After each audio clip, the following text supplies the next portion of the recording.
अस्सलाम वालेकुम। आज की वीडियो में हम देखेंगे the noun case. Examine the sentences. John through a stone, the horse kicked the boy. In sentence one the noun John is the subject, it is the answer of the two the question who through a stone. पहले में as a subject के तौर पे noun इस्तेमाल हो रहा है। The group of words through a stone in the predicate. अच्छा, the predicate contains the verb threw. What did you know the stone? Stone is the object which John threw. The noun stone is therefore called the object.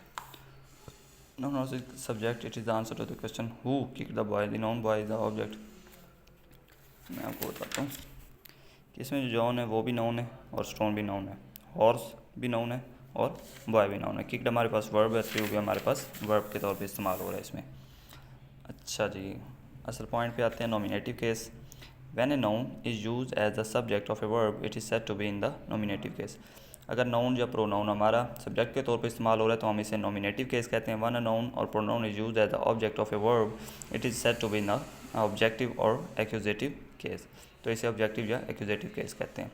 To find the nominative को find करने के लिए put who और what before the verb. ये वाला point आपने बहुत अच्छे से याद रखना है कि नॉमिनेटिव को फाइंड करने के लिए कौन से दो वर्ड इस्तेमाल करने हैं, हु और what. To find the accusative, put whom or what before the verb and its subject. तो ये दो पॉइंट काफ़ी इंपॉर्टेंट है, इनको आपने याद रखना है। अच्छा, noun which comes after a preposition is also said to be in the accusative case as the book is on the table. On हमारे पास क्या है, preposition है, तो book desk क्या है, टेबल कह दिया, डेस्क है। Book is on the desk, on के बाद अब डेस्क आ रहा है तो ये क्या हो गया, accusative case. The noun desk is the accusative case governed by the preposition on. Read the following sentence. Danish broke the window, the window was broken.